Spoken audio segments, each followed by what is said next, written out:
Welcome to Odd Spots, the show that explores the intriguing and eccentric things that people do. Today's show looks at odd entertainment and the bizarre ways people spend their downtime. The fairer sex takes to the ring for some full-on fighting. Don't be scared, it's not the real thing. Michael Jackson's body double drops by. We meet some marathon maniacs on the dance floor. Watch me pull a rabbit out of my turban. India's Magic Festival. There's even weirder entertainment where that came from, and it's all coming up on Odd Spots.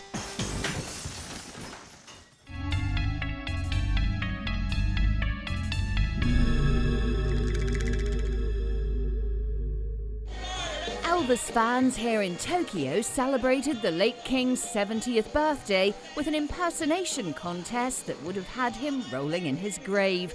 There was a whole lot of shaking going on, and that was just from the judges forced to sit through every act. The official Elvis Presley fan club got together to remember their idol by combining classic Elvis songs with very bad karaoke. Dubbed Elvis Okie by locals, it didn't seem to matter about your singing voice as long as you could get the hip shaking down pat. The crowd went wild for one performer before realising his wild shaking was actually a slipped disc. From housewives to businessmen, they all came out in their best Elvis costumes to compete in the competition. Some were good, some were not so good, with the very bad leaving with a note that said, "Return to sender." Elvises from all eras appeared on the day, with winner Tatsuro Nagata taking out the title. Tatsuro decided to replicate Elvis's look around the time of his deep-fried peanut butter sandwich problem. Thank you very much. Hard rock band Kiss were once the biggest rock act in the world, but now a tribute band are replicating their idol's sound by forming a mini-me version of the supergroup. The group is made up of 4 vertically challenged musicians who all stand less than 4'7" tall. Mini Kiss, as they are billed, might be tiny, but they're earning a huge following here in New York City, where they're playing clubs, bars, and children's birthday parties. They certainly have stage presence, even though they're short in stature, and there's something adorable about these little guys. Let's compare them to the original regular size outfit.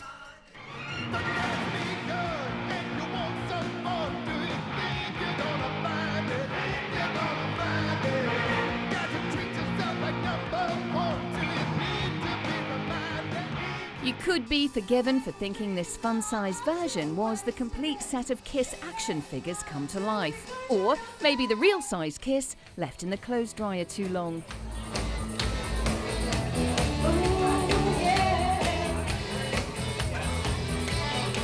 The final moment of acceptance for the band came when they met Kiss guitarist Gene Simmons, who gave them his blessing and licked them.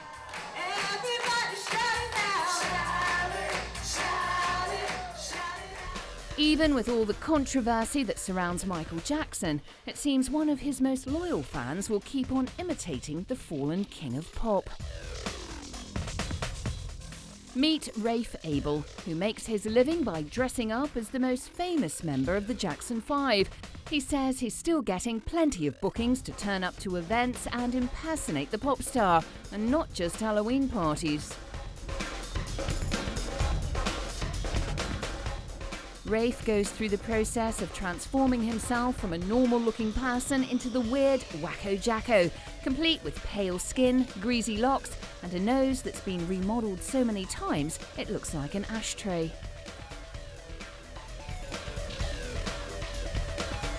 And with Michael Jackson's nose changing quicker than a melting ice cream, it must be hard to keep up appearances. Rafe can even take off Michael's moonwalking, and his crotch-grabbing move is so authentic, he's been arrested for it.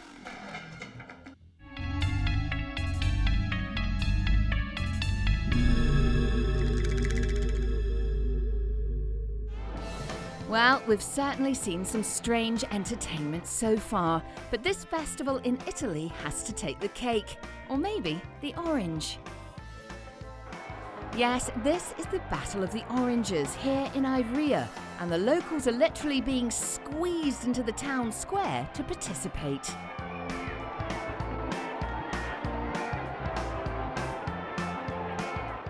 This is not a pastime for the meek and mild. Oranges are flying thick and fast, and you have to give as good as you get.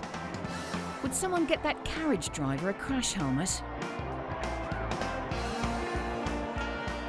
On February 6 every year, oranges become deadly weapons here in Italy when a reenactment of a medieval battle turns this small town into a mass of fruit-flinging madness. Yes, it's all fun and games until someone loses an eye. During the battle, different groups dressed as foot soldiers pelt others dressed as the king's guards. And it's no wonder they're wearing helmets. A crack on the head from a well-aimed orange could be fatal. And for a horse, this has to be the world's worst gig. Though it is a day when locals get a good dose of vitamin C and a couple of black eyes to boot.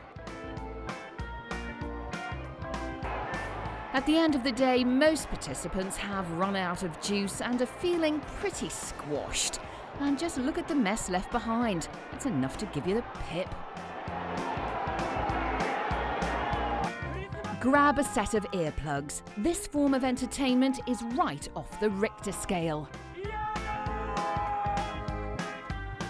This is Japan's 14th annual shouting competition, and contestants gave their tonsils a workout here in Tokyo's busy central business district. Who needs a megaphone when you've got a set of lungs like this? Those competing were encouraged to yell things that really get them annoyed, and it's amazing what ticks people off.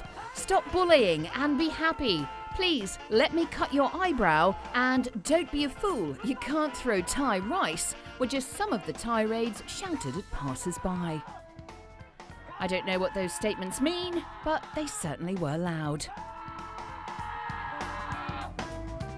25-year-old Hiroku Sugano was the day's winner, sending the voice meter off the dial. His favourite statement to yell was, "I hate jingle bells." Yes, I feel exactly the same way about people who yell all the time. Here in Soweto, South Africa, these ladies are getting ready to shake their tail feathers in what has to be the country's cheekiest competition. If you've got it, you might as well flaunt it. And that's just what these contestants in the Miss Fatty competition plan to do. It's certainly bootylicious, but I don't think you're ready for this jelly.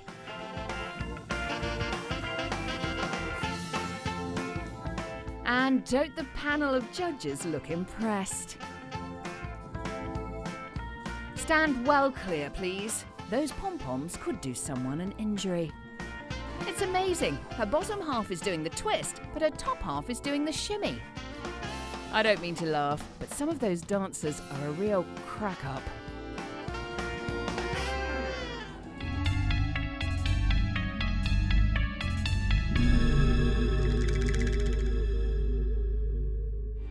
Here in Italy, this village of Saranja is famous for salamis, but today's entertainment isn't about food. Well, maybe it's about the aroma of food. Today, Saranja is hosting its annual Big Nose competition. Yes, the search is on for King Big Nose, and there were plenty of honkers on offer. Would-be kings are tested not only for the size of their noses, but also for their ability to smell things. Last year's winner had a nose so big, he could smoke a cigar in the shower. Organisers of the event had plenty of handkerchiefs and tissues on standby, and in many cases, one was needed for each nostril. 35-year-old Francesco Talrani was crowned this year's King Big Nose, measuring in with a whopping snoz of 6.7 centimetres by 4.5 centimetres. And what do you do if your nose goes on strike? Pick it. These people are getting ready for a very weird competition here in Wolverhampton, England. And if a unique sporting adventure is more your idea of entertainment, try skydiving, because this is just playing in the mud. For some reason, on this one day of the year, English men decide to get up off the couch and test both their mental and physical endurance in what has been dubbed the Tough Guy competition. And most of them discover they're not so tough after all.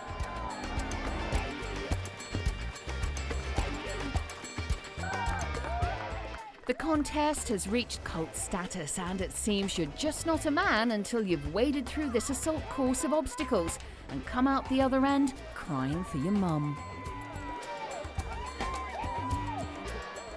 Before the starter's gun is fired, every competitor must sign his or her own death warrant, a disclaimer that reads, "It's my own fault for being here."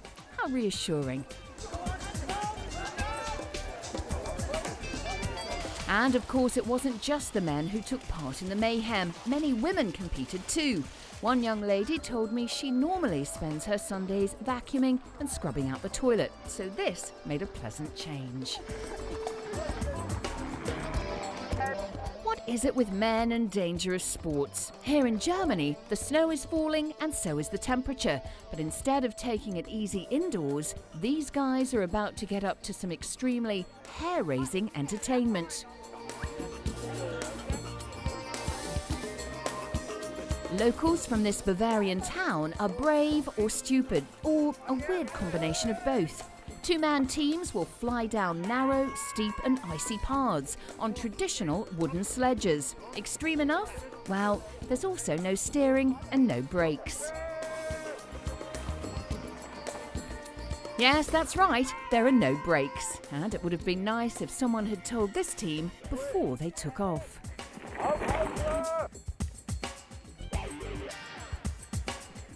The aim is to travel down the course and arrive at the bottom alive, before smashing into a natural hump and getting air.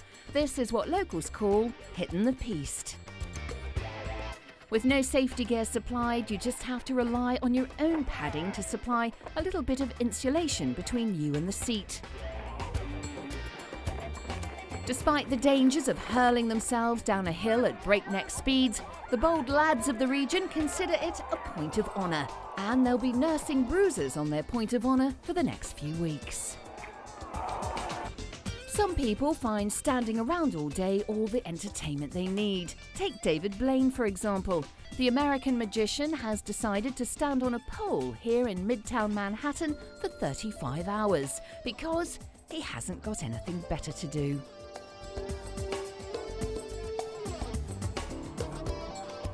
If you notice the hose sticking out the end of David's trousers, it's no breathing apparatus. That will be used to take toilet breaks during the 35 hours on top of the pole. And I thought the pigeons were bad in Manhattan.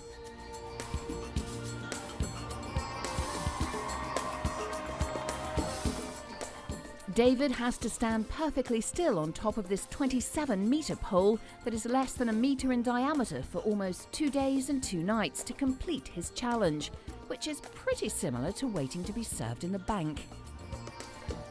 And what a spectator sport, though I suspect most of the onlookers aren't here to see him stand, but are waiting to see him fall.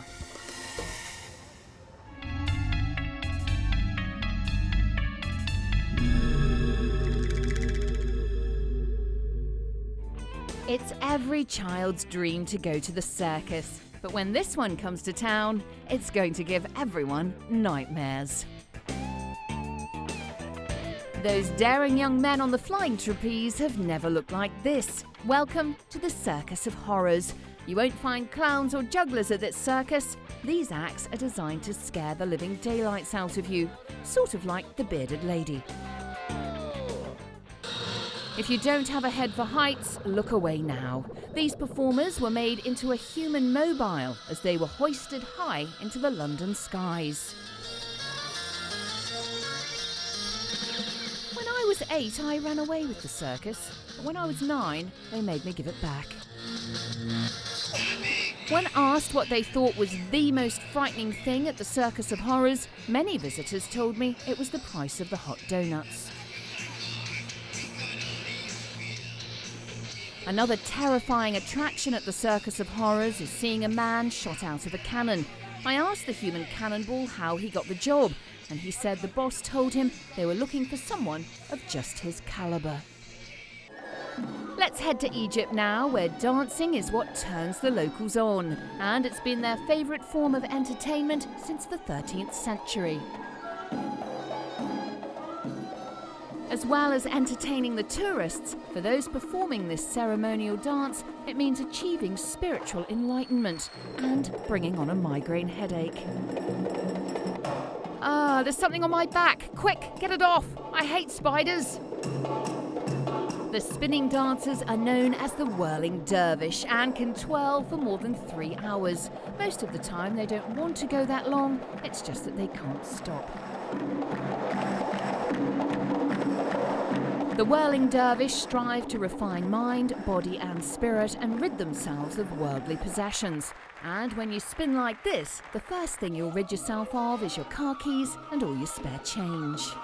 Devotees say it's simply an energetic form of meditation. Well, yes, but at least with yoga, you won't take out the person standing next to you. Over here in India, there's a bit of hocus pocus happening on the streets of Bangalore. This is the city festival of magic, and magicians from all around the world. So their first was to find a car. The month features competition, seminars and workshops that give some insight into the world of magic. What to do if 1 in half fancy department. Would-be magicians tips and advice as they went through every trick in the book. India actually has a history rich in magic, and not just for making chicken vindaloo disappear before your very eyes. And if some of the acts didn't amaze, they certainly amused. So, even if some of the illusions were a little transparent, organisers were thrilled with the response, and even more excited when they heard that David Copperfield wouldn't be attending. Watch me pull a small child out of my hat. Abracadabra, from an elephant back into a man. Has anyone seen my magic teacher?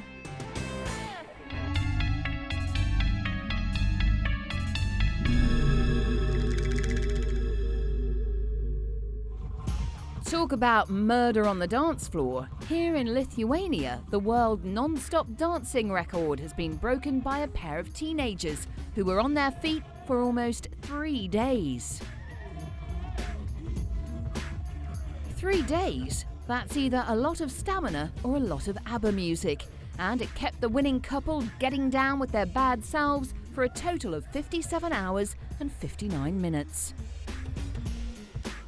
And yes, they certainly had the fancy footwork to keep them going, and the thought of driving away in a brand new car.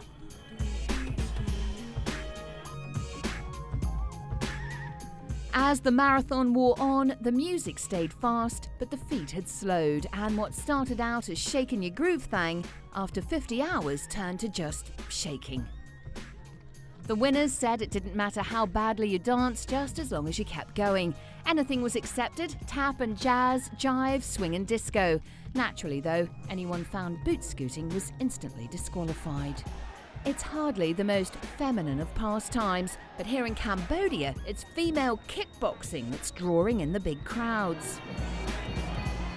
A world away from the traditional image of the demure and petite Cambodian maiden, female kickboxers use knees, elbows and feet, and that's just to get in front of the mirror in the change rooms.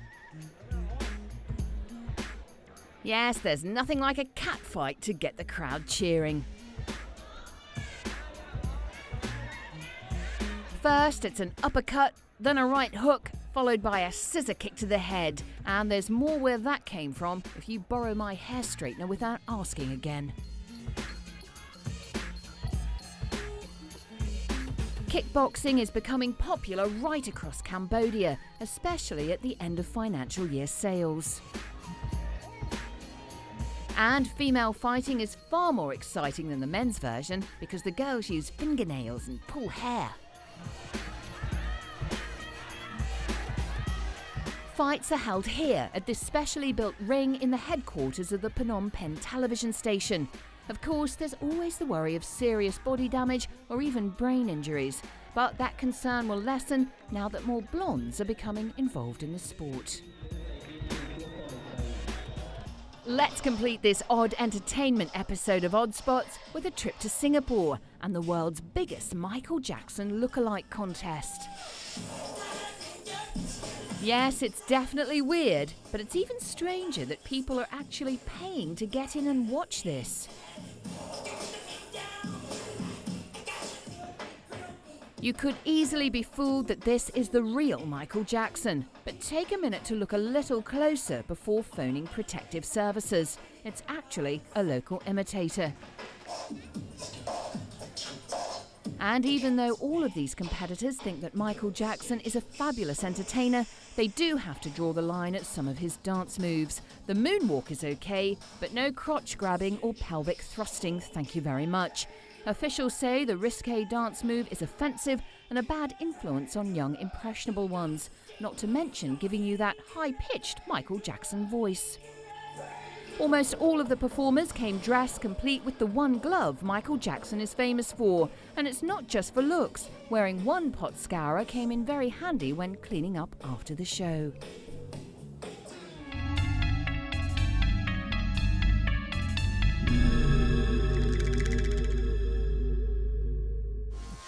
Well, if that's entertainment, I'm just glad I didn't pay full price for the ticket. They're coming to a very small stadium near you. It's Mini Kiss. Love Me Tender or Return to Sender. Either way, Elvis has left the building. They obviously didn't like the fruit salad. Italy's Battle of the Oranges. It's amazing what some people will do to avoid going to a Michael Jackson concert. We don't know why they do it, but we're glad they do, because we've put them all together and made a TV show. See you next time on Odd Spots.